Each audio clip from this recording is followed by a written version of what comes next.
तो चलिए स्टूडेंट्स, इस लेक्चर में हम एक और नए word problem based on LPP, linear programming problem, जिसको हम लीनियर ऑप्टिमाइजेशन प्रॉब्लम्स भी बोलते हैं, उस पर शुरू करते हैं। देखिए क्या कहता है question number 4, a manufacturer produces two products A and B. एक मैन्युफैक्चरर है, मान लीजिए मैं ही हूं, दो प्रोडक्ट्स प्रोड्यूस करते हैं हम ए और बी।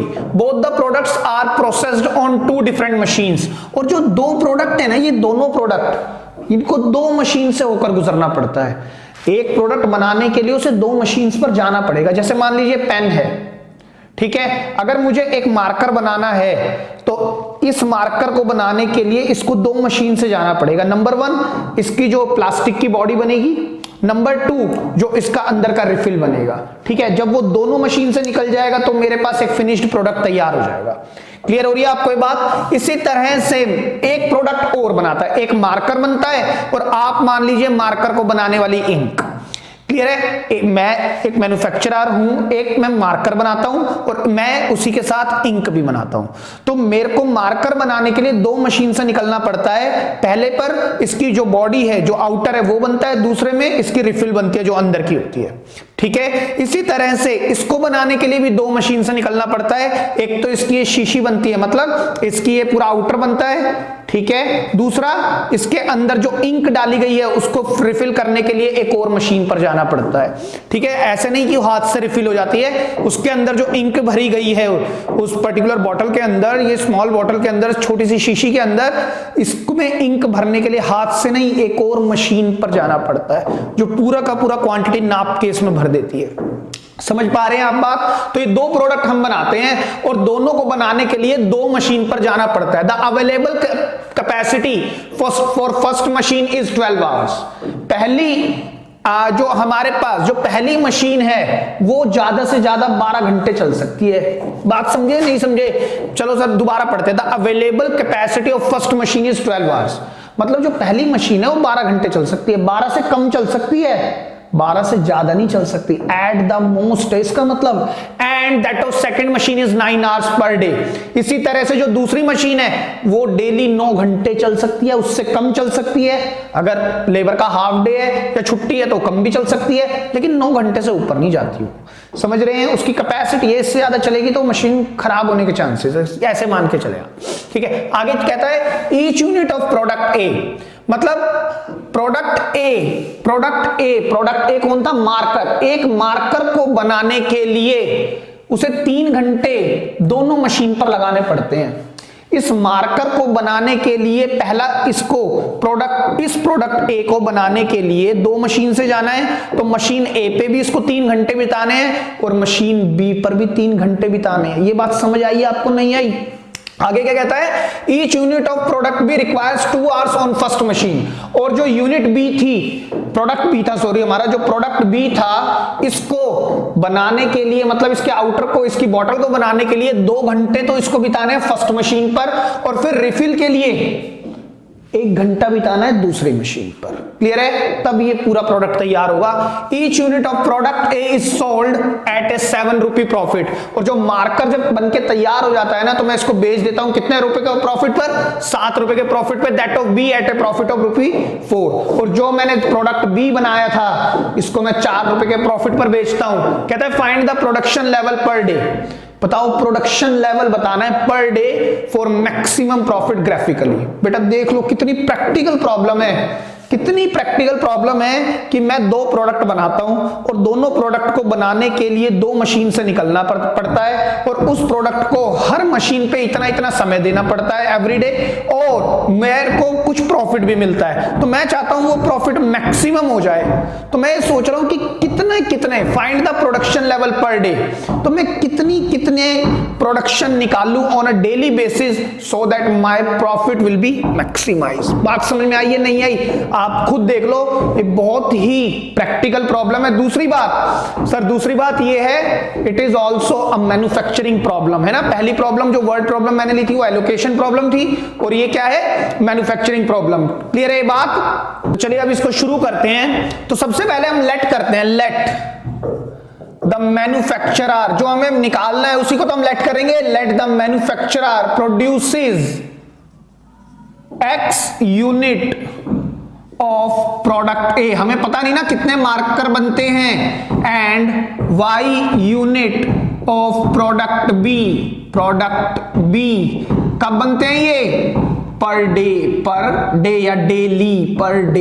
ये बात आपको समझने की है, ठीक है। दूसरी बात मैंने आपको क्या कहा, अगर आप इन क्वेश्चंस को टेबुलर फॉर्मेट में लिख लेते हो ना तो ये आपके लिए चीजें आसान कर देता है। अगर आप सारी इंफॉर्मेशन टेबुलर फॉर्म में डिपिक्ट कर लेते हैं तो आप उसको मैथमेटिकली फॉर्मुलेट आराम से कर पाते हैं। देखो ध्यान से, सर एक बात बताओ, एक्स वाई हम किसको लेंगे? देखो एक तो तरीका है आप क्वेश्चन को पढ़ें, लॉजिकल आ जाए। एक तरीका ये है कि सर कोई क्लू भी तो समझ आ जाए। देखो ध्यान से, अब की बार मैं बताता हूं, हर क्वेश्चन में चेक कराऊंगा आपको। जिस भी बारे में, क्योंकि कईयों को ये लग रहा होगा सर प्रोडक्ट ए को मैं एक्स लूं या प्रोडक्ट बी को वाई लूं, है ना, या फिर मशीन को एक्स वाई लें क्या हम? नहीं बेटा, लेना तो ऐसे प्रोडक्ट को ही एक्स वाई है, क्योंकि हमें तो प्रोडक्ट प्रोड्यूस करने हैं, है ना। दूसरी बात अगर कंफ्यूजन आए तो आप सेकंड लास्ट लाइन में आ जाएं या प्रॉफिट वाली लाइन में चले जाएं। प्रॉफिट होगा या कॉस्ट होगा, है ना, प्रॉफिट वाली लाइन में चले जाएं। आप देख ले प्रॉफिट किसके कॉन्टेक्स्ट में लिखा हुआ है, क्या बोलता है, each unit of product A is sold at 7 rupee profit. जो प्रोडक्ट ए है ना वो सोल्ड किया जाता है 7 रुपए प्रॉफिट पर, और प्रोडक्ट बी 4 रुपए प्रॉफिट। जिस भी कॉन्टेक्स्ट में प्रॉफिट दिया होगा, जिसके भी कॉन्टेक्स्ट में प्रॉफिट दिया होगा उसी को हम एक्स वाई लेंगे। देखो प्रॉफिट किसके कॉन्टेक्स्ट में, बी के, बी कौन है, product.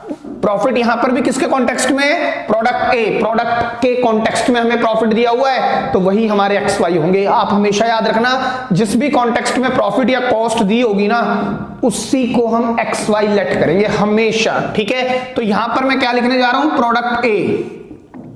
Product A and product B, ठीक है। तो मैंने इन दोनों को ही लेट किया है एक्स एंड वाई, चेक करें आप, ठीक है। आगे चलते हैं, लेट कर लिया ना मैंने, आगे चलते हैं। अब हमारे को 2 मशीनें दी हुई हैं, machine A and machine B. Check करो आप, ध्यान से पढ़ो इस क्वेश्चन को, बढ़िया सवाल है। मशीन बी, देखो टेबुलर फॉर्मेट कितना बढ़िया करेगा। कहता है प्रोडक्ट ए को बनाने के लिए ना मशीन ए पर भी जाना पड़ता है और मशीन बी पर भी। मशीन ए पर उसको 3 घंटे जाना होता है, मशीन ए पर उसको 3 घंटे जाना होता है, किसको, प्रोडक्ट ए को। और इसी प्रोडक्ट को मशीन बी पर भी जाना होता है, कितने घंटे के लिए बेटा, 3 घंटे। चेक करो, क्लियर है ये बात। आगे चलते हैं, अब प्रोडक्ट बी की बारी आती है, मतलब मैं अपने अनुसार क्या बना रहा हूं, ये इंक बना रहा हूं, राइट, है ना, मार्कर की इंक बना रहे हैं प्रोडक्ट बी। तो इसको बनाने के लिए मशीन ए पर जाना पड़ेगा, कितनी देर के जाना पड़ेगा सर, 2 घंटे के लिए। 2 घंटे में इसका आउटर तैयार होगा बॉटल का, और 1 घंटे के लिए इसको मशीन बी पर भी जाना होगा, जिससे रिफिल वगैरह होगी, कैपिंग होगी, इसकी पैकेजिंग होगी, राइट। तो ये सब काम होंगे, 2 काम होने के बाद ये मेरा प्रोडक्ट बन गया, ठीक है, ठीक है। ये बात, एक बात और दी है उसने, each unit of product A is sold at a profit. आप प्रॉफिट को भी यहीं पर लिख दें, सब कुछ यहीं लिख दें, कुछ ना छोड़ें आप। प्रॉफिट होता है प्रोडक्ट ए पर, प्रोडक्ट ए पर प्रॉफिट होता है 7 रुपए का, है ना, और प्रोडक्ट बी पर 4 रुपए का प्रॉफिट होता है सर। चेक करो अब आप, क्लियर है बात। अब सर मैं एक बात और जानता हूं, एक इंफॉर्मेशन और थी, the available capacity of first machine is 12 घंटे। मतलब पहली मशीन ना 12 घंटे से ज्यादा चलती नहीं है।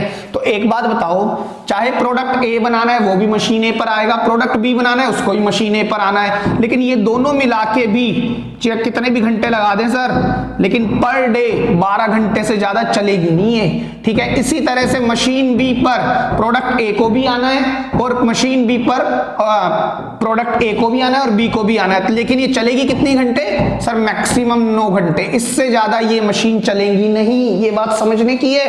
तो सर अब हम इसको मैथमेटिकली फॉर्मुलेट करते हैं, और सबसे पहले हम इस पर के लिए अपना ऑब्जेक्टिव फंक्शन लिखते हैं। ऑब्जेक्टिव फंक्शन क्या है मेरा सर, मुझे मैक्सिमम करना है प्रॉफिट क्या करना है, मैक्सिमाइज करना है सर, है ना। यहां देखो हमें प्रॉफिट क्या करना है, मैक्सिमम। ये आपको लास्ट लाइन से पता लग जाएगा हमें करना क्या है, प्रॉफिट मैक्सिमाइज करना है, जिसको मैं Z से दिखाता हूं। और प्रॉफिट 7 रुपए का प्रॉफिट होता है एक मार्कर पर, प्रोडक्ट ए पर। तो एक मार्कर पर 7 रुपए का प्रॉफिट है। अब मैं ज्यादा मार्कर बेचूंगा तो ज्यादा प्रॉफिट होगा, तो अगर एक पर 7 रुपए का है तो टोटल प्रॉफिट होगा 7x प्लस। इसी तरह से एक बॉटल पर, एक इंक की बॉटल पर 4 रुपए का प्रॉफिट होता है या प्रोडक्ट बी पर 4 रुपए का, तो कितनी बॉटल्स को हम सेल करें जिससे मैक्सिमम प्रॉफिट हो जाए? तो 4y। क्लियर है बात? ये मेरा ऑब्जेक्टिव फंक्शन है, जो मेरा एम है, ऑब्जेक्ट है मेरा, है ना, मेरे को ये करना है कि ये मैक्सिमम हो जाए, मेरा ऑब्जेक्टिव है। क्लियर है बात? अब हम क्या लिखेंगे? Subject to constraints, subject to constraints, है ना, आप कंडीशन नहीं कंस्ट्रेंट्स लिखें, क्योंकि यहां पर यही वर्ड को ज्यादा यूज करता है, हालांकि इसका मतलब बेटा कंडीशंस ही होता है, इससे ज्यादा कुछ नहीं। क्लियर है? सबसे पहले कंस्ट्रेंट्स लिखेंगे, रेस्ट्रिक्टेड कंस्ट्रेंट्स। ठीक है, रेस्ट्रिक्टेड कंस्ट्रेंट्स कौन कौन होंगे सर? देखिए ध्यान से देखना, प्रोडक्ट ए को 3 घंटे लगते हैं मशीन ए पर, फिर उसके बाद वही प्रोडक्ट 3 घंटे लगाता है मशीन बी पर। सेम वे प्रोडक्ट बी को बनाने के लिए, इंक की बोतल को बनाने के लिए 2 घंटे के लिए तो मशीन ए पर जाना है, 1 घंटे मशीन बी पर जाना है। अब जब मैं इक्वेशन लिखने जाऊंगा तो एक बात है, जब मैं इक्वेशन लिखूंगा तो मशीन ए के साथ ही तो लूंगा पूरी इक्वेशन को, बात समझ रहे हैं? फिर मैं मशीन बी के साथ लूंगा। बात समझने की कोशिश करें, अगर देखो मैं कैसे लिखने की कोशिश कर रहा हूं, अगर मैं 3 घंटे मशीन ए चलाता हूं, 3 घंटे बनाने के लिए एक प्रोडक्ट को बनाने के लिए मशीन को 3 घंटे लगते हैं, एक प्रोडक्ट को बनाने के लिए मशीन ए को 3 घंटे लगते हैं, तो सर अभी पता है कि कितने प्रोडक्ट बनाने हैं? नहीं पता। अगर 2 प्रोडक्ट बनाने हैं तो उसको 6 घंटे, मुझे पता है x प्रोडक्ट बनाने हैं तो 3x घंटे लगेंगे। क्लियर है बात? प्लस उसके बाद इसी मशीन पर प्रोडक्ट बी भी तो आता है सर, इसी मशीन पर प्रोडक्ट बी भी आता है, और एक प्रोडक्ट को बनाने के लिए 2 घंटे लगते हैं, 2 को बनाने के लिए 4 घंटे लगते हैं, 3 को बनाने के लिए 6 घंटे लगते हैं, तो टोटल नंबर ऑफ प्रोडक्ट तो पता नहीं है, तो वो कितने हैं? y। तो सर उसको बनाने के लिए टोटल y घंटे। मशीन ए इतनी देर काम कर रही है, एक प्रोडक्ट को बनाने के लिए 3 घंटे, दूसरे को बनाने के लिए 2 घंटे, लेकिन नंबर ऑफ प्रोडक्ट अगर x है तो 3x, फिर 2y, लेकिन पूरे दिन में वो मैक्सिमम कितने घंटे काम करती है? 12 घंटे। मशीन 12 घंटे काम कर सकती है, इससे ज्यादा नहीं, इसके इक्वल या इससे कम, एट द मोस्ट। क्लियर हो रही है बात? ठीक है, आगे चलते हैं, नेक्स्ट पर आते हैं। अब हम मशीन बी की बात करते हैं। जब मशीन बी चलती है ना, तो प्रोडक्ट ए को बनाने के लिए वो भी 3 घंटे तो चलती है, मशीन बी चल रही है, 3 घंटे में पहला प्रोडक्ट बन गया। अब मशीन बी पर पहला प्रोडक्ट बन गया, अब दूसरा प्रोडक्ट बनेगा। दूसरा प्रोडक्ट कौन है?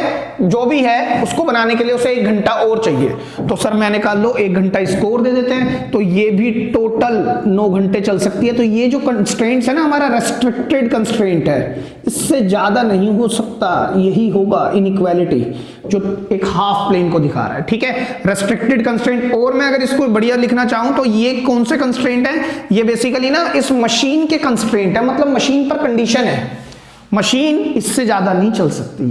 क्लियर है बात? सेम वे एक logical x can not be negative and y also can not be negative, इसी को हम बोलते हैं नॉन नेगेटिव कंस्ट्रेंट। बेटा ये सब बातें आप याद रखेंगे, मैं इतना डिस्कस इसलिए कर रहा हूं क्योंकि अब एमसीक्यूज में ये चीजें पूछता है, ये क्या रिप्रेजेंट करते हैं। अगर ये नहीं पता होगा तो फिर आपका एमसीक्यू खराब होगा। क्लियर है बात? ठीक है, अब मेरे पास ये 2 इक्वेशन है, वैसे है तो 4 इक्वेशन नहीं है, 4 इनइक्वालिटी है। ये एक हाफ प्लेन को रिप्रेजेंट कर रहे हैं और ये इक्वेशन है जो एक लाइन को रिप्रेजेंट कर रही है। क्लियर है ये बात? अब हम क्या करेंगे? अब हम मैक्सिमम का काम करेंगे, जो हम कर रहे थे अभी तक वही। ये तो क्लास 11th का लीनियर इनइक्वालिटीज का क्वेश्चन है। हम क्या करेंगे? देखिए, लेट 3x + 2y = 12, है ना। हम क्या निकालेंगे? इक्वेशन, इस इक्वेशन से पासिंग पॉइंट निकाल लेंगे इस लाइन के, एंड लेट 3x + y = 9। तो हम यहां पर पुट करते हैं, देखो कैसे, x लेंगे और फिर लेंगे y। अगर मैंने x को 0 रखा तो y मिलेगा 6, अगर y को 0 रखा तो x मिलेगा 4। सेम वे इधर निकाल देते हैं हम। अगर मैंने x को और y को, x को 0 रख दिया तो y आएगा 9 और y को 0 रख दिया तो x आएगा 3। क्लियर है बात? सर एक काम और कर ले हाथों हाथ, क्या हम एक चेक भी कर लेते हैं, क्या ये इनइक्वालिटी ट्रू होगी या फॉल्स होगी। तो पुट 0 0 इन 3x + 2y ≤ 12। दोनों को अगर 0 रखेंगे तो 0 ≤ 12। क्या ये बात ट्रू है? सर बिल्कुल ट्रू है ना। तो 0 0 पॉइंट इसके हाफ प्लेन में आएगा, है ना।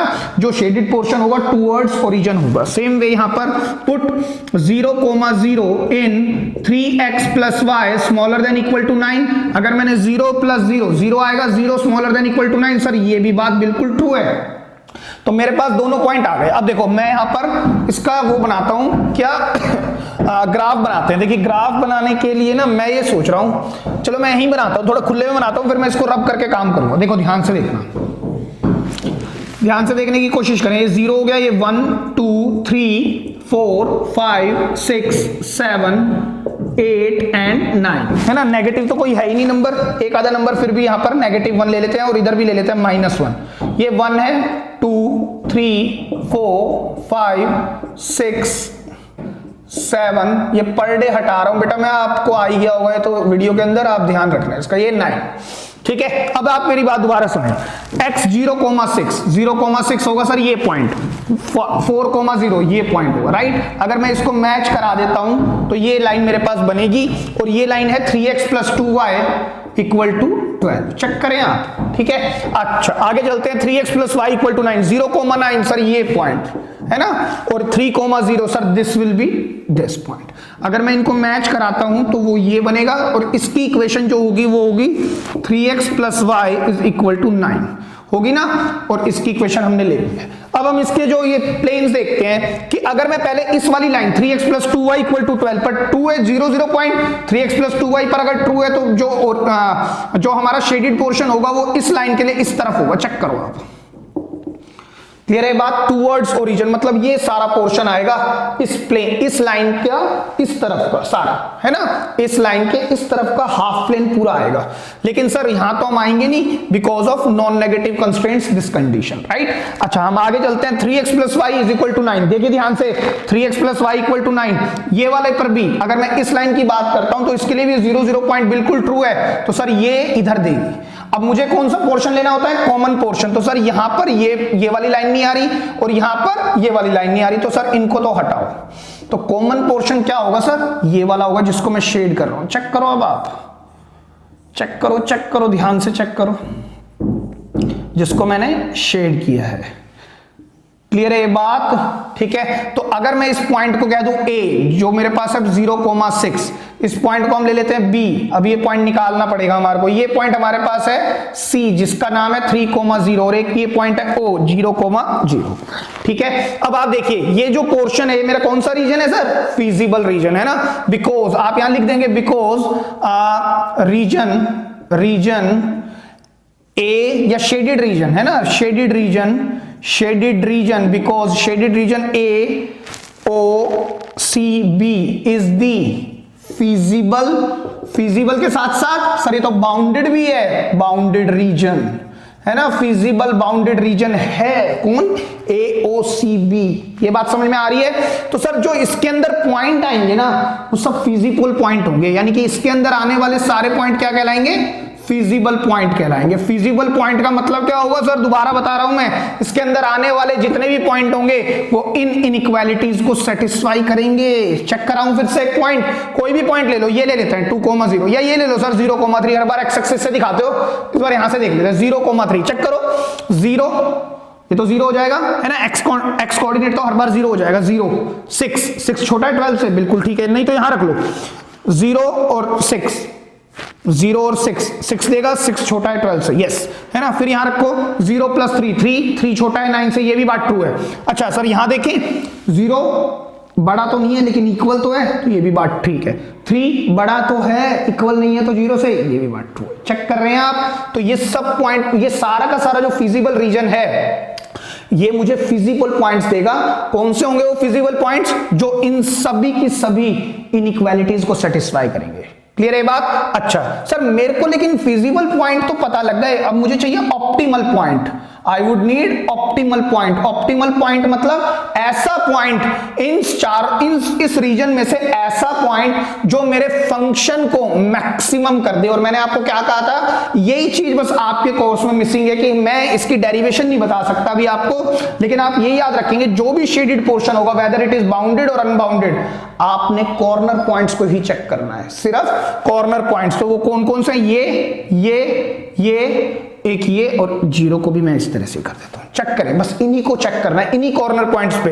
तो सर मेरे पास सारे हैं लेकिन B नहीं है, तो आप यहां पर लिख सकते हैं। मैं थोड़ा सा है ना एक काम करता हूं, इसको रब करता हूं सबसे पहले तो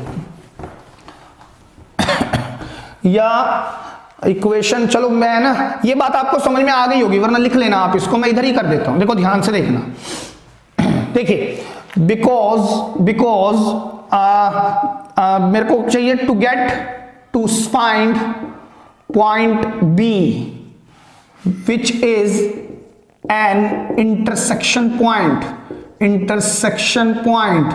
तो देयरफॉर सॉल्व कौन कौन इक्वेशन सर, ये और ये, तो 3x + 2y = 12 and 3x + y = 9, minus minus minus ये कैंसिल, 2y में से y गए बेटा, कितना आ गया y = 3। चेक करो, पुट इन फर्स्ट इक्वेशन, ये मान लो मेरे पास फर्स्ट है, तो 3 उधर जाएगा तो 6, तो x आ जाएगा 2, तो ये कोऑर्डिनेट भी आ गया सर 2,3।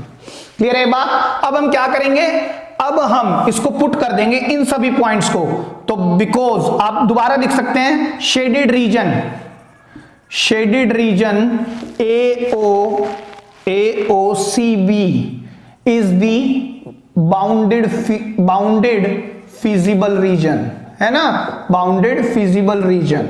तो देयरफॉर कॉर्नर पॉइंट्स आप फिर यहीं पर बना देंगे इसी तरह से, कॉर्नर पॉइंट्स लेंगे इधर, कॉर्नर पॉइंट्स, और यहां पर क्या लेंगे बेटा, मैक्सिमम फंक्शन z क्या है हमारे पास 7x + 4y। आप यहां पर पॉइंट A लेंगे, फिर आप लेंगे पॉइंट O, फिर आप लेंगे पॉइंट C, और फिर लास्ट में लेंगे पॉइंट B। ठीक है, C यहां पर A पॉइंट है मेरे पास 0,6, O पॉइंट तो आपको पता ही है 0,0, C पॉइंट है मेरे पास 3,0, और ये मेरे पास आया 2,3। बस आपने मैक्सिमम z चेक करना है, डायरेक्ट कर दें, z रखो, 0 रखा तो 0 आ जाएगा, 6 4 जाएगा 24, 0 0 रखने पर ये तो सर मिनिमम ही वैल्यू देगा, 3 रखने पर क्या होगा सर 21, और z = 7 2 होता है 14, और 3 4 12, तो ये आएगा 26, तो यही तो मैक्सिमम वैल्यू आ रही है। तो आप लास्ट में क्या लिखेंगे, तो therefore the maximum value of the function is 26 at this point 2,3 which is an intersection point between the lines. आप ये पूरी बात लिख सकते हैं। तो आप ये बात समझ गए होंगे कि अगर हमने क्या लिखा था, late the manufacturer produces x units of product A, तो मेरे पास x कितना आया 2, मतलब अगर मैन्युफैक्चरर 2 यूनिट तो प्रोडक्ट A की निकालता है ऑन अ डेली बेसिस, और 3 यूनिट निकालता है प्रोडक्ट B की, तो उसका प्रॉफिट मैक्सिमम होगा। अगर वो डेली की डेली जो प्रोडक्ट बना रहा था, अगर 2 मार्कर बनाता है और 3 इंक पॉट बनाते हैं, तो आपका प्रॉफिट मैक्सिमम होगा, मैक्सिमम। यही वैल्यू है बेटा पढ़ाई की, मैं बार बार बोल रहा हूं, ये रियलिस्टिक एग्जांपल्स हैं, कोई ये नहीं है कि हवा में बातें हैं, ये प्रूव्ड एग्जांपल्स हैं और बहुत ही इंपॉर्टेंट एग्जांपल है। आपको कुछ चीजें, हाँ यहां मैं मानता हूं कि कुछ चीजें जो आपकी प्रैक्टिकल लाइफ है उससे हटके हैं, या यहां पर ये कह सकते हैं सम थिंग्स आर कांस्टेंट, है ना, कुछ चीजें कांस्टेंट हैं, जैसे मशीनरी खराब हो जाना ये वो, बट फिर भी मैं ये कहूंगा अगर आपको इतनी नॉलेज है तो आप उन चीजों को भी सेट ऑफ कर सकते हैं जो अदर देन, यानी कि जो एबनॉर्मल फैक्टर्स हैं, जो नॉर्मैलिटी में नहीं आते। क्लियर है बात? अब आप इसको भी लिख लें। तो चलिए स्टूडेंट्स एक और बढ़िया क्वेश्चन पर बात करते हैं। कहता है डाइट इज टू कंटेन, है ना, एक डाइट पर क्वेश्चन है। देख लो थर्ड टाइप मैंने उठाई, पहले उठाई थी एलोकेशन जो वर्ड प्रॉब्लम फर्स्ट लेक्चर में ली थी, और इससे पहले वाली मैंने नहीं मैन्युफैक्चरिंग प्रॉब्लम, एक अब हम आए डाइट प्रॉब्लम पर, है ना। हर एक का पहले एक एग्जांपल देख के फिर हम आगे बढ़ेंगे। देखिए क्या कहता है, a diet is to contain at least 80 units of vitamin A. मान के चले डाइट है ना, डाइट मतलब खाना पीना, तो हम यहां पर एक डाइटिशियन की तरह सेक्ट करेंगे। मैं एक डाइटिशियन हूं, मैं जानता हूं कि एक जो डाइट बनानी चाहिए ना हमें अपने पेशेंट के लिए, ये सामने वाले जो भी हमारे पास क्लाइंट आ रहे हैं, उस डाइट में 80 यूनिट तो विटामिन ए होना चाहिए। मैं जो डाइट प्रोवाइड कर रहा हूं, मैं डाइटिशियन हूं, अपने पेशेंट को जो मैं डाइट देना चाहता हूं, उसके अंदर वो जो भी डाइट खाता है, वो जो भी मील लेता है, चाहे आफ्टरनून में लेता है चाहे डिनर लेता है, उसमें 80 यूनिट तो विटामिन ए होना चाहिए और 100 यूनिट मिनरल्स होने चाहिए। इन दोनों का मिक्सचर होना चाहिए। जो भी मैं डाइट बताऊंगा अपने पेशेंट को या अपने क्लाइंट को, उसके अंदर इतना इतना सामान कम से कम होना चाहिए, एटलीस्ट बोला है। चेक करो आप ध्यान से। क्लियर है बात? अब आगे बढ़ते हैं। 2 foods F1 and F2 available है। अब मेरे पास 2 तरह के फूड अवेलेबल है अपने क्लाइंट के लिए, ठीक है। मैंने उनको क्या कहा, food F1 cost ₹4 per unit, जो फूड 1 है ना वो 4 रुपए एक यूनिट के लगेंगे, उसके जो कॉस्ट आएगी वो ये आएगी। फूड 2 कॉस्ट ₹6 पर यूनिट, और अगर आप फूड 2 लेंगे तो 6 रुपए पर यूनिट की आपको कॉस्ट आएगी। तो ऑब्वियस सी बात है क्लाइंट कहेगा सर फूड F1 ना ले लें, उसमें 4 रुपए यूनिट आएगी कॉस्ट, है ना, और मैं जो उसको देने वाला हूं वो ये तो मिक्सचर दूंगा ही दूंगा। तो अब एक बात और समझ में आई कि 1 unit of food F1, 1 unit of food F1 जो कंटेन करता है, मतलब फूड 1 की 1 यूनिट में, 1 यूनिट ऑफ फूड F1 में 3 यूनिट तो विटामिन ए है। फूड 1 में जो फूड 1 की जो 1 स्पून है ना, 1 यूनिट, 1 स्पून अगर मैंने फूड 1 निकाली, फूड 1 का जो पाउडर है वो निकाला, तो उसके अंदर 3 यूनिट तो विटामिन ए है और 4 यूनिट क्या है, मिनरल है। बात समझ पा रहे हैं आप? ठीक है। अच्छा, इसी तरह से 1 यूनिट और फूड F2, जो मैंने दूसरा डब्बा खोला जो फूड F2 है, उसकी जब मैंने 1 स्पून ली तो उसके अंदर 6 यूनिट विटामिन ए है और सर 3 यूनिट मिनरल है, तो इससे तो काफी ज्यादा है सर, इससे ज्यादा है जब तो ये महंगा है। ये बात समझ रहे हैं भाई? इसकी 1 स्पून में 3 यूनिट विटामिन ए और 4 यूनिट मिनरल है, लेकिन इस फूड 2 की 1 स्पून में 6 यूनिट विटामिन ए, से डबल, और इससे कितना 60% है ना, 2/4 का मतलब होगा 50%, इससे 50% नहीं है सर, इससे मिनरल कम है, सॉरी, है ना, मिनरल इससे कम है। कितना कम है? सिर्फ 1 यूनिट कम है, लेकिन on the other hand vitamin 3 unit ज्यादा हो रहा है। तो सर ये तो महंगा होगा ही, क्योंकि ये तो ज्यादा दे रहा है, 1 स्पून में ज्यादा खाने को मिल रहा है, ज्यादा विटामिन ज्यादा मिनरल मिल रहा है। तो वो कहता है formulate this as LPP, linear programming problem, linear optimisation problem, and find graphically the minimum cost for diet.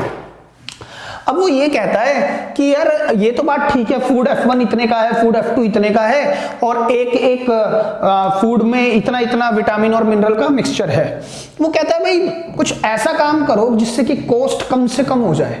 अब कोई पेशेंट आएगा ऐसे देख के कहेगा कि यार नहीं फूड 1 की कॉस्ट कम है तो फूड 1 ले लो, लेकिन उसको ये नहीं पता फूड 1 में तो 3 यूनिट ही विटामिन ए है और उसको तो हर रोज 80 यूनिट विटामिन ए लेना है। तो आपको समझ आ रहा है कितनी स्पून उसको लेनी पड़ेंगी फूड की। और इसी तरह से यहां पर 4 यूनिट मिनरल है, लेकिन उसको तो सर 25 स्पून, अगर 1 स्पून में 4 यूनिट मिलता है मिनरल, 25 स्पून तो उसको मिनरल की खानी पड़ जाएंगी। लेकिन यहां पर सर 6 यूनिट विटामिन ए है, तो ये सस्ता पड़ सकता है, चाहे ये रेट में महंगा है, लेकिन उतनी इसकी स्पून कम निकलेंगी डेली बेसिस पर, ये ज्यादा खाया जाएगा, ये कम खाया जाएगा। तो सर ऑब्वियस सी बात है ये थोड़े दिन ज्यादा चलेगा डब्बा। अगर ये फूड 2 का जो बॉक्स है, ये डब्बा है, वो थोड़े दिन ज्यादा चलेगा तो यही सस्ता पड़ जाएगा। बात समझ पा रहे हैं नहीं पा रहे हैं? वो जल्दी खत्म होगा, वो सस्ता भी है, तभी तो वो जल्दी खत्म हो रहा है। तो ये जब ज्यादा चले तो क्या पता ये सस्ता पड़ जाए। तो कहता है इस तरह से कुछ सोच के बताओ LPP के थ्रू कि कॉस्ट मिनिमम हो। देख लो आप फिर से क्वेश्चन। तो अब हम ना ये देख रहे हैं कि फूड कौन सा लिया जाए, है ना। तो देखो कैसे हम लेट करते हैं इसको, लेट द डाइट, जो डाइट होगी ना, contains X unit of food F1 and Y unit of food F2। बात समझे सर? ये X और Y आपने फूड F1 पर क्यों लिया, विटामिन मिनरल पर क्यों नहीं लिया? बेटा फूड F1 यहां पर बड़ी पिक्चर है, फूड के अंदर विटामिन मिनरल बैठा है, तो सर फूड ही तो हम XY लेंगे। वरना मैंने आपको क्या कहा था, आप टेबुलर फॉर्मेट में फिर से आए। देखो ध्यान से देखना, अगर मैं टेबुलर फॉर्मेट बनाता हूं, यहां पर मैंने लिया 1 मिनट के लिए, मैं फूड F1 क्लोज यहां पर ले रहा हूं, है ना। जो भी मैं हॉरिजॉन्टली लूंगा ना, उसी को मैं XY लूंगा। सर आप कैसे कह रहे हो फूड F1 इधर आएगा, F2 आएगा? अभी मैंने आपको क्या बताया था, एक क्लू चेक करो। इस क्वेश्चन के अंदर हमें मैक्सिमम क्या करना है? सर मैक्सिमम नहीं करना, कुछ मिनिमम करना है, कॉस्ट। तो इस कॉस्ट को ढूंढो क्वेश्चन के अंदर। सर कॉस्ट कहां दी हुई है? ये रही कॉस्ट, फूड F1 कॉस्ट ₹4। जो कॉस्ट दी हुई है किसके कॉन्टेक्स्ट में दी हुई है? फूड्स के, तो यही XY होंगे। ये बात आपने याद रखनी है। जो निकालना है उसी को क्वेश्चन में देखो, और वो देखो कि वो किसके कॉन्टेक्स्ट में। जैसे पिछले क्वेश्चन में मैक्सिमम करना था प्रॉफिट, तो प्रॉफिट को मैंने देखा किसके कॉन्टेक्स्ट में दिया हुआ है, सर वो था प्रॉफिट आपका, जो भी जिस भी बारे में था उसी को हमने XY लिया था। कुछ याद आ रहा है आप लोगों को, है ना। जो हमारे पास प्रॉफिट था वो प्रोडक्ट्स के कॉन्टेक्स्ट में था, तो प्रोडक्ट को हमने XY लिया था जो मशीन पर बन रहे थे। सेम वे यहां पर हमें कॉस्ट मिनिमम करनी है किसकी? फूड की। तो फूड के ही कॉन्टेक्स्ट में हमारे पास कॉस्ट गिवन है, तो तो एक्स वाई यही होंगे। क्लियर है बात? चलिए अब हम आगे बढ़ते हैं, आगे देखते हैं क्या क्या दिया हुआ है। 1 unit of food F1 contains 3 unit of vitamin A, vitamin A, और मेरे पास एक बात और है, वो है मिनरल, राइट। और एक चीज और आ जाएगी, वो आएगी कॉस्ट। इस बार प्रॉफिट की बात ही नहीं कर रहा, कॉस्ट आएगी, राइट। तो यहां पर भी हम देखिए कैसे करेंगे। विटामिन ए, विटामिन ए कितना है सर? 4 यूनिट चाहिए उसको, नहीं 4 यूनिट नहीं, 3 यूनिट तो विटामिन ए फूड 1 के अंदर है। Food 1 contains 3 unit of vitamin A and 4 unit of mineral, food 1, right. 1 unit of food 2 contains 6 unit vitamin A और 3 यूनिट मिनरल। चेक करो आप अच्छे से। क्लियर है बात? सर कॉस्ट भी तो गिवन है, कॉस्ट कितनी है फूड 1 की? 4 रुपए, और इस वाले की है 6 रुपए। ये महंगा है ना, क्योंकि इसके अंदर क्वांटिटी भी ज्यादा है। एक स्पून में विटामिन और मिनरल्स 6 और 3 9, और ये केवल 7, 2 यूनिट ज्यादा मिल रहा है एक ही स्पून में, है ना। अब आगे बढ़ते हैं सर, यहां से मैं ना एक बात तो समझ गया, मुझे है ना ऑब्जेक्टिव फंक्शन पता लग चुका है अपना। ऑब्जेक्टिव फंक्शन, ऑब्जेक्टिव फंक्शन क्या होगा बेटा? हमें मिनिमम करना है इसको, मिनिमाइज कॉस्ट करनी है ना, मिनिमम। मिनिमाइज क्या करना है? कॉस्ट, जिसको फिर से हम z से रिप्रेजेंट करते हैं, है ना। और 4 कॉस्ट कब कम होगी? जब मैं फूड F1 की कितनी यूनिट खाऊं? अगर 1 यूनिट खाता हूं तो 4 रुपए दूंगा, 2 यूनिट खाता हूं तो 8 दूंगा। अब पता ही नहीं है सर कितनी खानी है, तो मैंने कहा let x unit of F1 consume करना है तो 4 इंटू एक्स। इसी तरह से F2 कंज्यूम करना है y यूनिट, तो एक पर कॉस्ट आती है 6 रुपए, तो y पर आएगी 6y। ये मेरे को मिनिमम करना है, मिनिमम करना है इस बार क्वेश्चन। क्लियर है बात? अब सर हम आएंगे subject to constraints, subject to constraints, याद है ना आपको। अब हम लिखेंगे सबसे पहले रेस्ट्रिक्टेड कंस्ट्रेंट्स। रेस्ट्रिक्टेड कंस्ट्रेंट्स के लिए अब देखिए, फूड F1 में 3 यूनिट विटामिन ए है और फूड F2 में 6 यूनिट विटामिन ए है। लेकिन एक बात बताओ, एक बंदा है जो विटामिन खा रहा है, तो कहीं तो जाके रुकेगा ना, वो ऐसा थोड़ी कि खाता जाएगा खाता जाएगा खाता जाएगा। उसको खाना कितना है, कम से कम कितना खाना है, ऐसे थोड़ी सर फिर तो मैं बढ़ाता जाता हूं, कितना भी खा लूंगा, लेकिन कॉस्ट पर भी तो फर्क पड़ेगा। जितना ज्यादा खाता जाऊंगा उतने पैसे भी तो देने हैं, हो सकता है मेरे पास ना हो उतने। तो इसीलिए क्वेश्चन ने कहा है कि एक डाइट कम से कम 80 यूनिट लेनी है आपको। 80 यूनिट क्या लेना है? Vitamin A. बात समझ रहे हैं? जो विटामिन ए पर कंस्ट्रेंट है, विटामिन पर जो कंस्ट्रेंट है, कंडीशन है, वो कहता है कि आप खा कितना भी लो कोई दिक्कत नहीं है, फायदा ही होगा। लेकिन आप अगर ऑन द अदर हैंड अपनी कॉस्ट देखते हो तो वो भी बढ़ती जाएगी। तो भाई कम से कम दिन में 80 यूनिट विटामिन ए लेना है आपने, ठीक है, to be on a fitter side. ठीक है, सेम वे मिनरल पर भी एक कंडीशन है, कहता है अगर आपको ठीक रहना है ना सारी उम्र, तो 100 यूनिट आपको मिनरल भी कम से कम लेना है। तो देखिए ध्यान से, तो अगर एक विटामिन फूड वन कितना खाना है? x, है ना, उसमें से मुझे मिलता है विटामिन ए और मिनरल, तो मैं कितना फूड 1 खाऊंगा सर? 3 into x. बात समझ रहे हैं? प्लस अगर ये जो कंडीशन बनेगी ये तो विटामिन की है, तो हम इसी के ऊपर बात करेंगे, प्लस 6y। ये बात समझ में आई? मतलब मैं क्या करूंगा, मैं विटामिन ए 3 यूनिट खाना है मुझे, 3 यूनिट खाने के लिए फूड 1 की मैं कितनी स्पून लूंगा? 1 स्पून में मुझे मिलता है 3 यूनिट, तो कितनी स्पून लूंगा सर? पता ही नहीं ना फूड 1 कितना खाना है, तो मैंने कहा 3x। सेम वे 6y, और सर ये 80 मैक्सिमम नहीं मिनिमम 80 है, ये मिनिमम, ज्यादा कम से कम 80 यूनिट खाना है, या तो इतना खा लो या इसको ज्यादा खा लो, ज्यादा एट लीस्ट का क्वेश्चन है ये।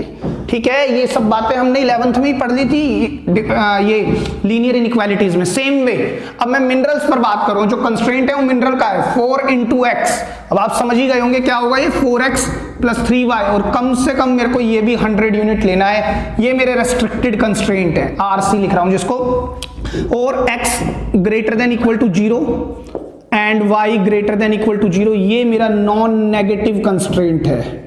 ठीक है, ये बात आप याद रखेंगे सारी। ठीक है, क्यों? ये x और y क्या है? फूड 1 और फूड 2, ये तो नेगेटिव हो ही नहीं सकते ना, या तो मैं नहीं खाऊंगा 0, या मैं ये कहूंगा -3 खाया मैंने, नहीं ऐसे नहीं कह सकते।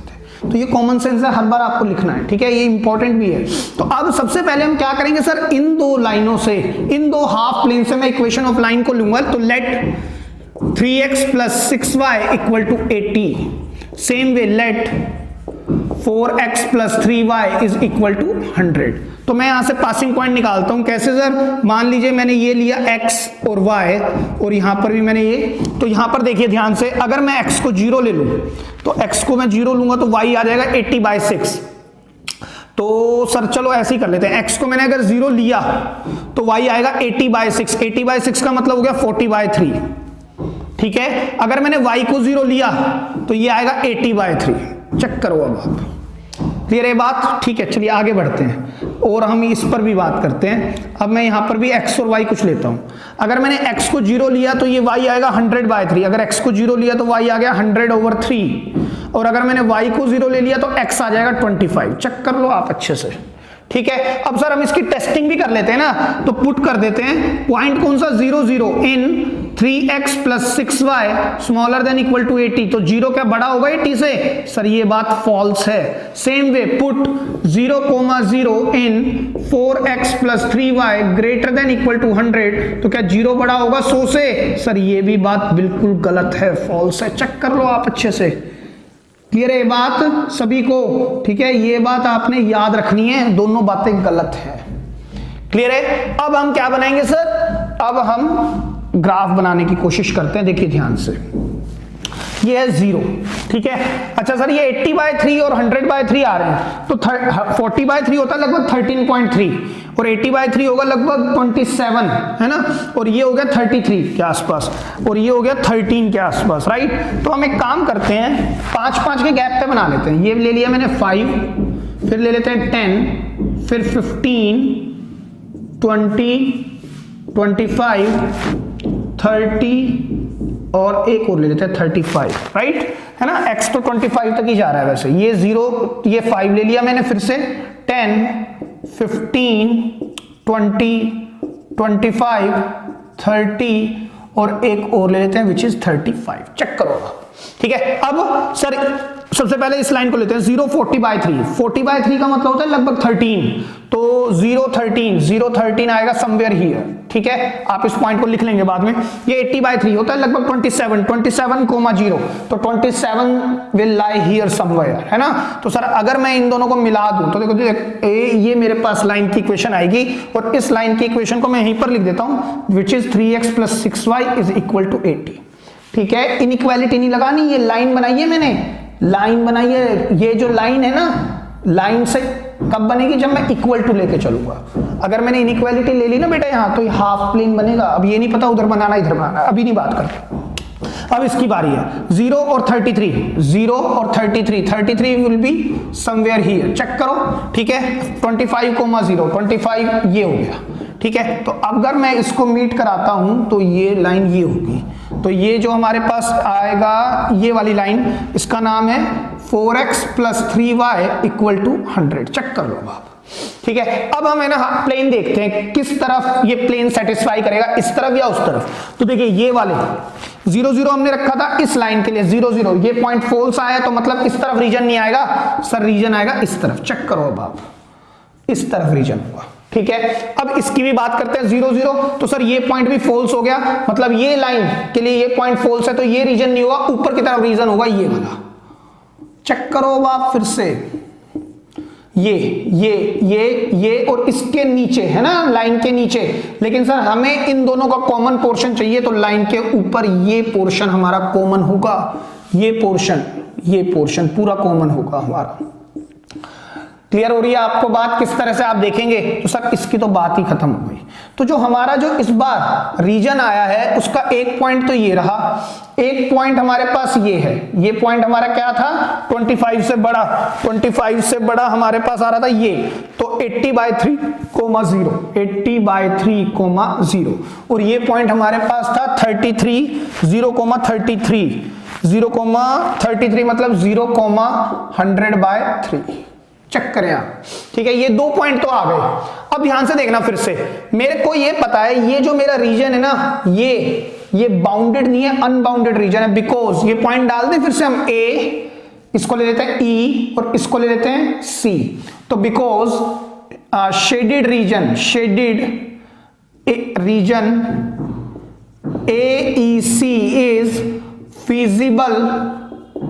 फिजिबल अनबाउंडेड रीजन होगा सर ये। अगर ये फिजिबल अनबाउंडेड रीजन है तो ये फिजिबल अनबाउंडेड रीजन मुझे फिजिबल पॉइंट देगा जो मेरी इस इनइक्वालिटीज को सेटिस्फाई करेंगे, है ना, इन कंस्ट्रेंट्स को सेटिस्फाई करेंगे।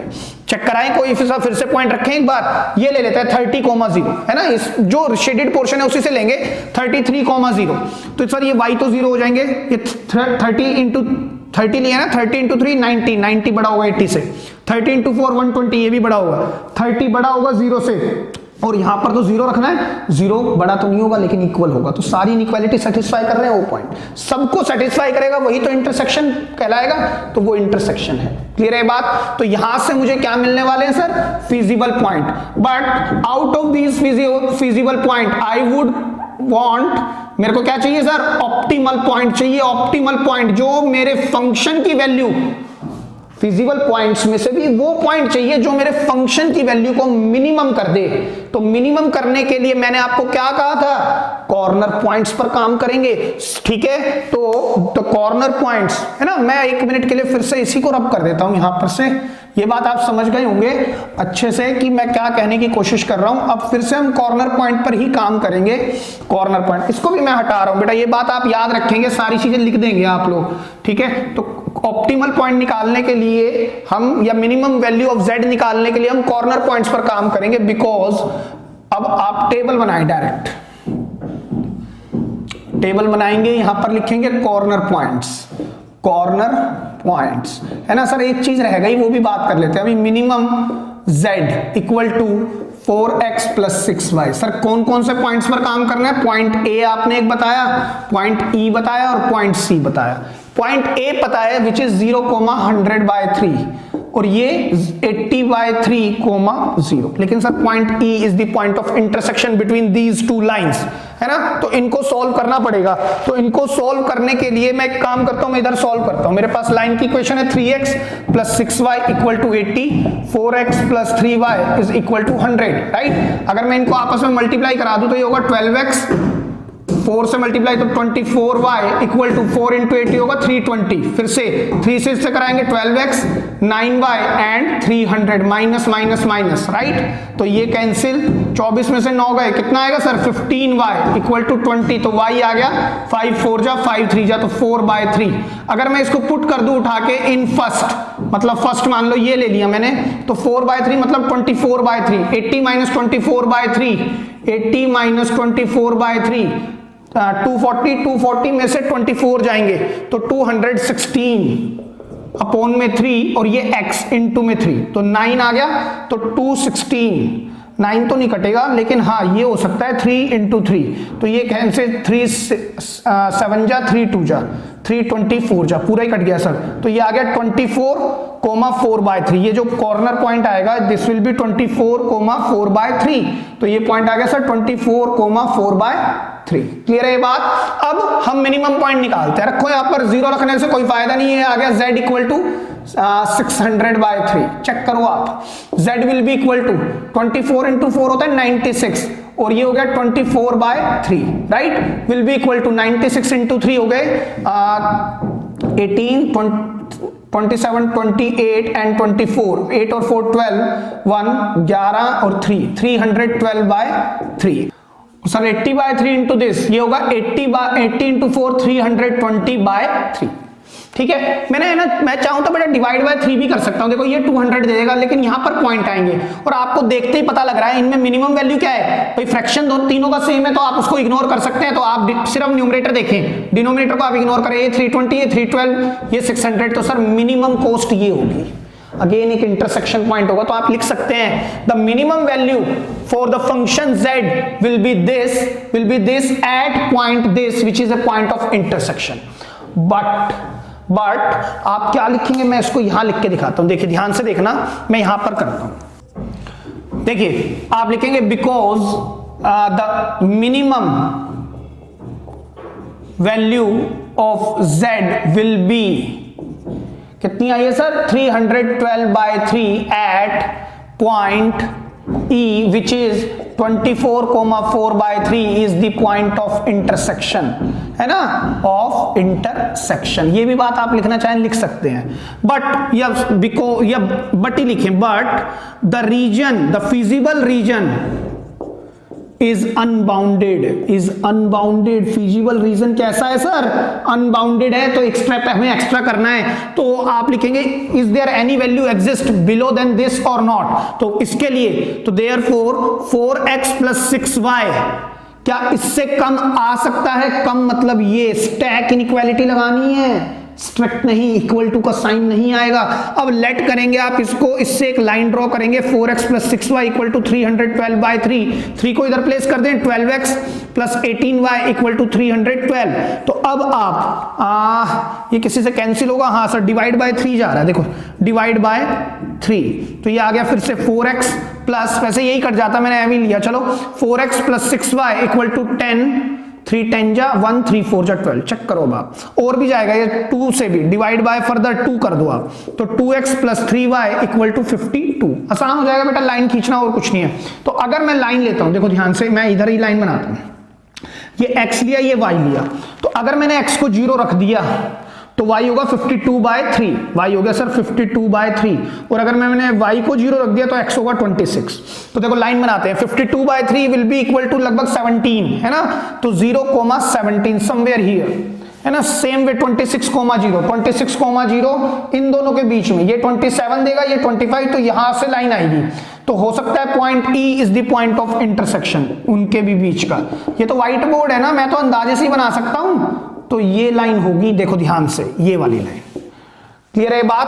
तो हो सकता है ये पॉइंट ऑफ इंटरसेक्शन हो जो लाइन से पास करता हो। इसको हम चेक कैसे कर सकते हैं, इसको आप इसके अंदर पुट करके देखते हैं।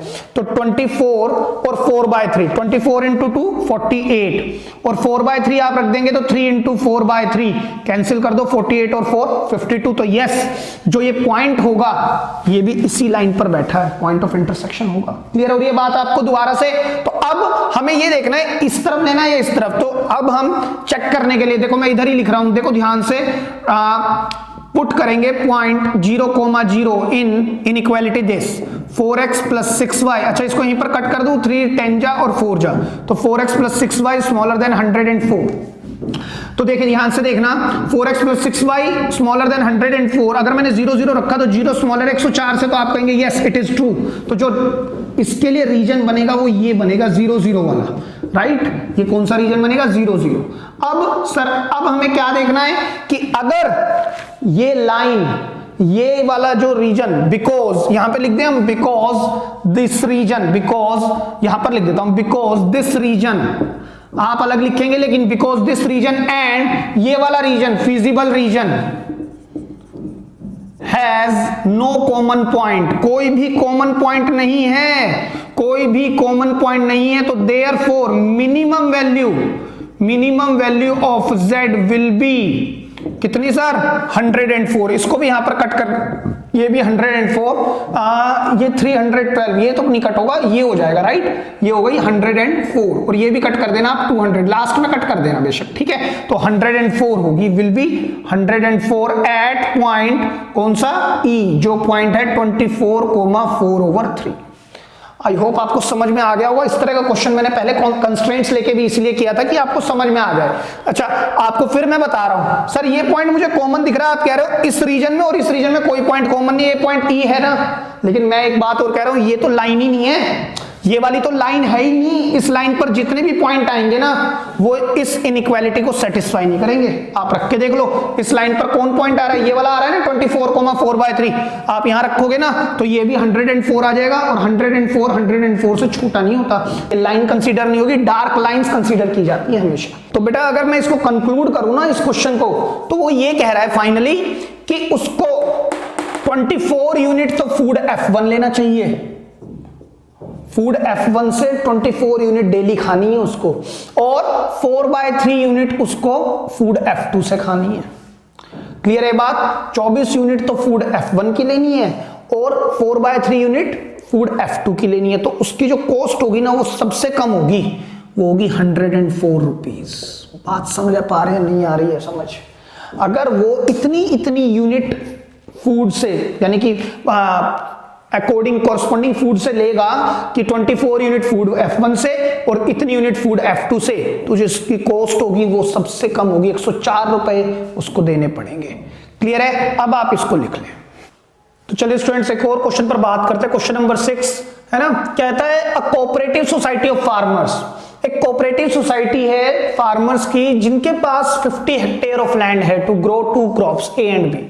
समझ रहे हैं, एक गांव है जैसे, उसमें एक सोसाइटी बनी हुई है कुछ फार्मर्स की, उन सभी के पास मिला के इतनी हेक्टेयर लैंड है, 50 हेक्टेयर ऑफ लैंड, और वो 2 तरह की खेती करते हैं, है ना।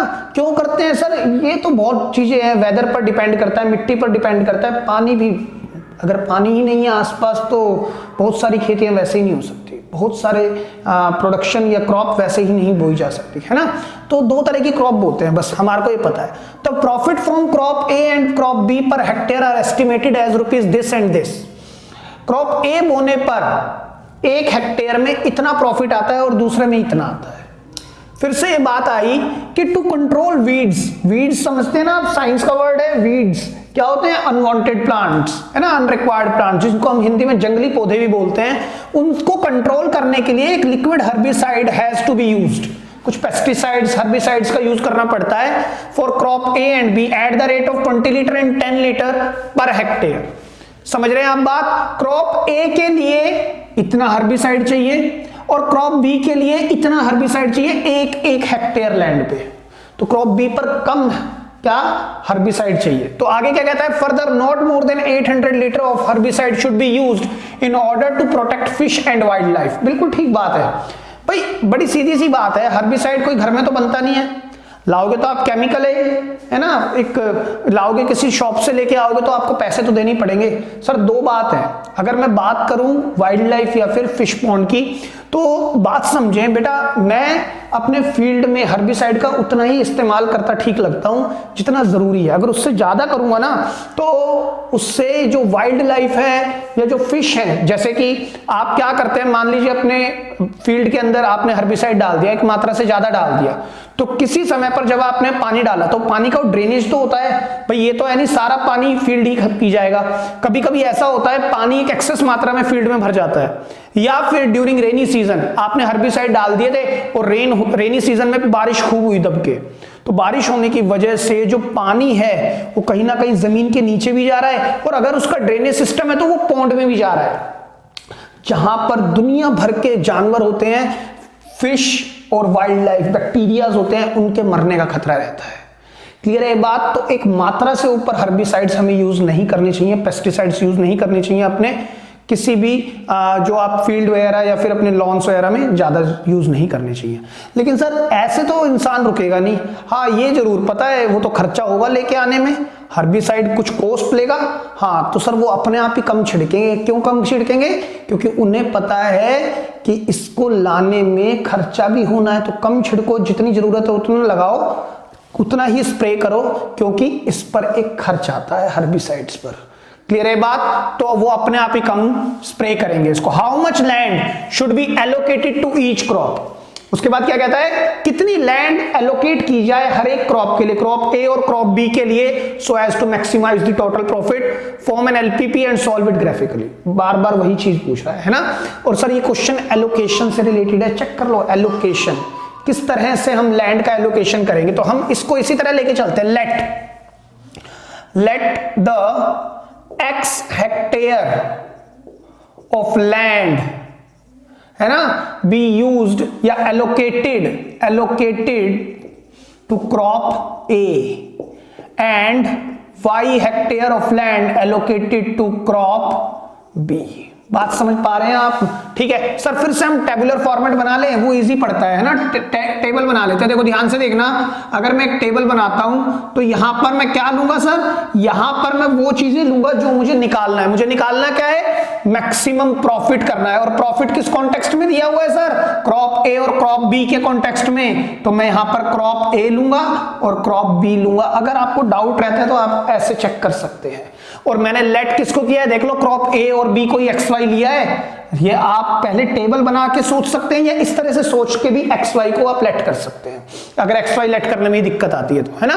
तो अब आप ध्यान से सुनना, x क्रॉप ए है, y क्रॉप बी है। अब जो जो मेरे पास इंफॉर्मेशन गिवन है वो लिखते हैं। पहले सर प्रॉफिट को बाद में लिखेंगे। To control weeds a liquid herbicide has to be used for crop A. Crop A के लिए 20 लीटर चाहिए और क्रॉप बी के लिए 10 लीटर हर्बिसाइड चाहिए और मैक्सिमम कितना डालना है 800। या देख लीजिए आप ध्यान से, ये हर्बिसाइड है, हर्बिसाइड है ना। एक बात और क्या दिया हुआ सर इसमें, मेरे को नीचे तो कोई इंफॉर्मेशन है नहीं, ऊपर पढ़े प्रॉफिट से रिलेटेड एक इंफॉर्मेशन दी है। प्रॉफिट कितना होगा प्रॉफिट सर 10,500 इस वाली क्रॉप पर, और इस पर प्रॉफिट होता है 9,000 क्रॉप बी पर हेक्टेयर पर, 1 हेक्टेयर पर। क्लियर है ये बात।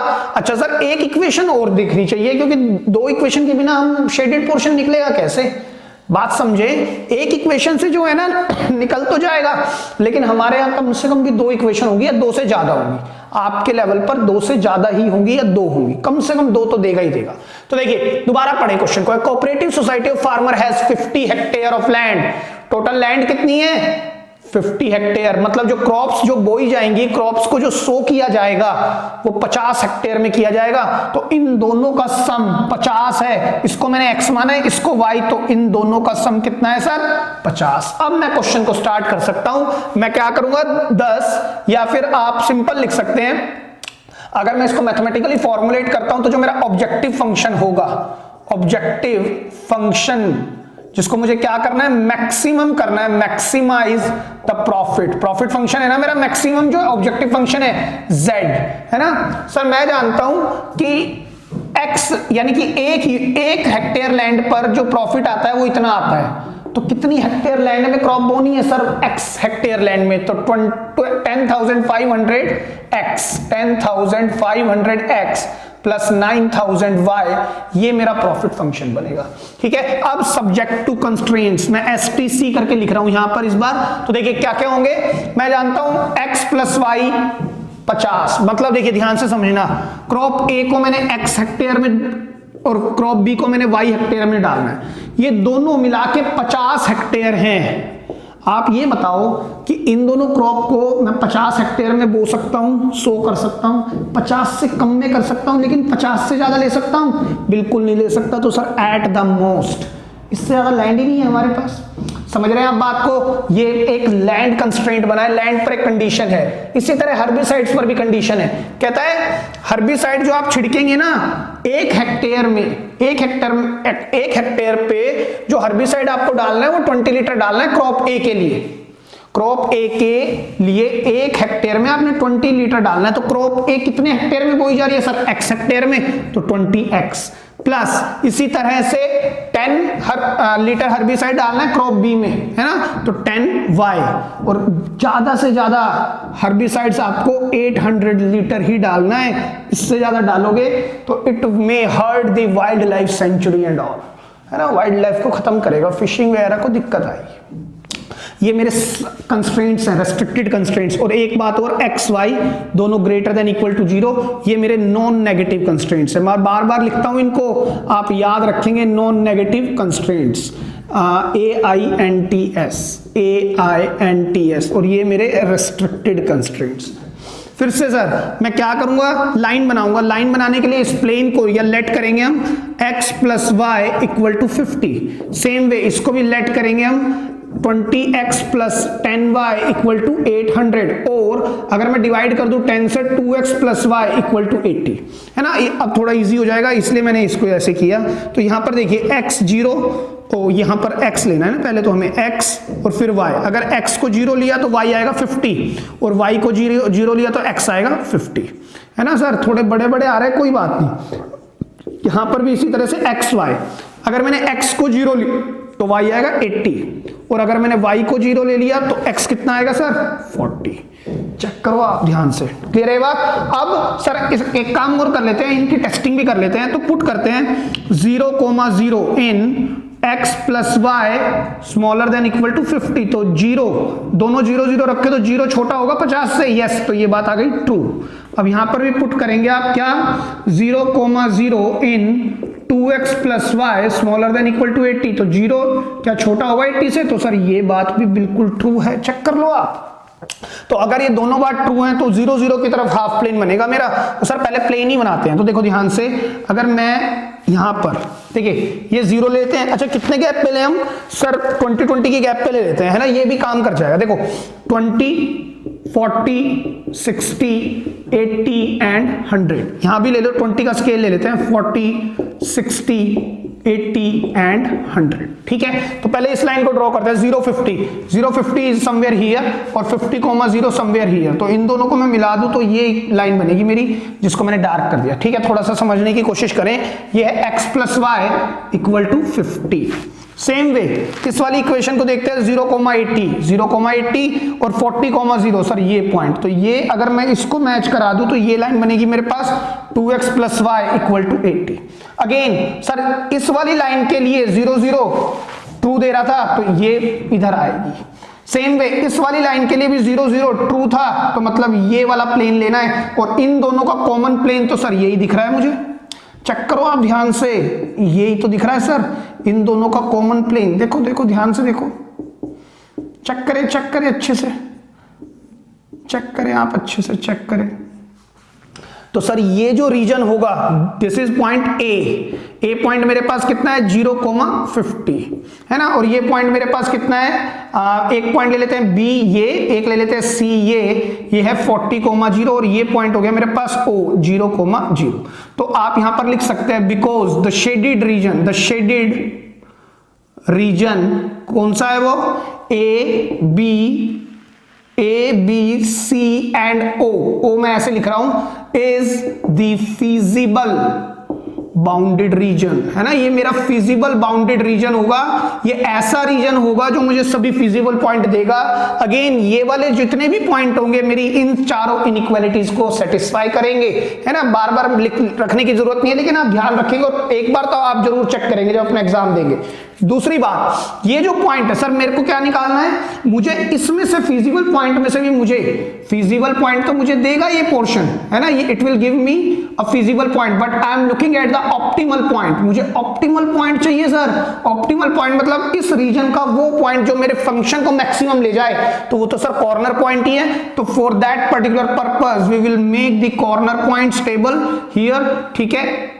इसको हम थोड़ा सा इस तरफ लेते हैं बीच में, राइट। तो ये होंगे मेरे कॉर्नर पॉइंट्स और इधर maximum z will be equal to ये 10,500x प्लस 9,000y, ये मेरे पास होगा। तो पॉइंट ए मेरे आ गया 0,50, पॉइंट बी हम निकाल लेंगे अभी, पॉइंट सी ये हो गया सर 40,0 और एक पॉइंट और ले लेते हैं, हालांकि इसकी जरूरत नहीं है हमें, पॉइंट ओ, क्योंकि इस पर तो सर मैक्सिमम आ ही नहीं सकता ना 0,0, इस पर तो z ही 0 आ जाएगा। चेक करो, अगर मैं यहां पर देखता हूं 40 इंटू दिस, तो 40 इंटू दिस का मतलब हो गया 1 2 3 4 5 जो 20 और 4 1 जा 4,20,000, ठीक है। ये मेरी कॉस्ट आएगी मैक्सिमम, यहां तो कॉस्ट आ ही नहीं रही, यहां पर चेक करते हैं मुझे देखना है मैक्सिमम प्रॉफिट, कॉस्ट नहीं आएगी, प्रॉफिट आएगा इतना मैक्सिमम, ये तो 0 प्रॉफिट दे रहा है। यहां पर हमें निकालना है 50 इंटू 9,000,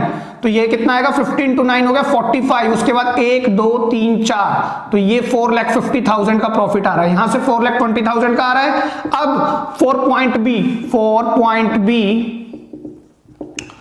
है ना, solve both the linear equations, क्या क्या इक्वेशन है सर हमारे पास, x + y = 50 और एक इक्वेशन है 2x + y = 80, तो नेगेटिव नेगेटिव नेगेटिव ये कैंसिल, नेगेटिव x = -30, तो x आ गया हमारे पास 30, x कितना आ गया सर 30। अगर मैं इसको पुट कर दूं यहां पे तो y आ जाएगा 20, तो मेरे पास 30,20 दो पॉइंट आ गए 30,20। एक काम करूं मैं 30 और 20 को नीचे सॉल्व करता हूं, 10,500 इंटू में 30 प्लस 9,000 इंटू में 20, तो ये आएगा 3 5 जा 15 और 3 1 जा 3, 1 2 3 प्लस 9 2 जा 18, 1 2 3 और 1 4। चेक करो, और मैं इन दोनों को जोड़ता हूं तो 1 2 3 5 31 और 18 ये हो गए 49, तो अल्टीमेटली 4,95,000 इज द प्रॉफिट। तो therefore the maximum profit will be 4,95,000 at point this for the profit function this. तो इस बात का फर्दर मतलब ये हुआ, क्या मतलब हुआ इस बात का, अगर मैं x हेक्टेयर मतलब 30 हेक्टेयर लैंड, अगर मैं 30 हेक्टेयर, मैंने x ये लिया था ना 30 ये और 20 ये, अगर 30 हेक्टेयर लैंड पर क्रॉप A को 100 करता हूं और 20 हेक्टेयर लैंड पर मैं क्रॉप B को प्रोड्यूस करवाता हूं, है ना, तो ये दोनों 50 हेक्टेयर हो गए टोटल, तो ये लैंड मुझे मैक्सिमम प्रॉफिट बना के देगी if the profit on per hectare land is this much. Clear है ये बात? एक बढ़िया सवाल है, बढ़िया, देखो ध्यान से, इतने अच्छे क्वेश्चंस हैं ये कि आपको हर चीज कंक्लूड करने हैं और ये बात समझने की है कि फार्मर के लिए कितना इंपॉर्टेंट क्वेश्चन है। हालांकि उसको पता नहीं है इस चीज का कि कैसे हम सोच सकते हैं, ये कैसे हम निकाल सकते हैं उसको मैक्सिमाइज करने के लिए, लेकिन आप ऐसे पढ़ेंगे तो आप अपनी जमीन पर जो है ना इस तरह से प्रोडक्शन करेंगे अपनी क्रॉप की कि आपका प्रॉफिट मैक्सिमम हो जाएगा, अगर वो एजुकेशन है तो। क्लियर है? तो आप देख लीजिए एजुकेशन कहाँ काम करती है। ठीक है, ये जो सोचते हैं ना एजुकेशन कहीं काम नहीं करती, उनके लिए एक कटाक्ष है, भाई ध्यान रखें इस बात का। ठीक है, तो by saying this thank you so much, और कुछ बचे हुए क्वेश्चंस मैं नेक्स्ट लेक्चर में लेने की कोशिश करूंगा, आप इनको अच्छे से लिखें और बार बार रिवाइज करें। लिख लें।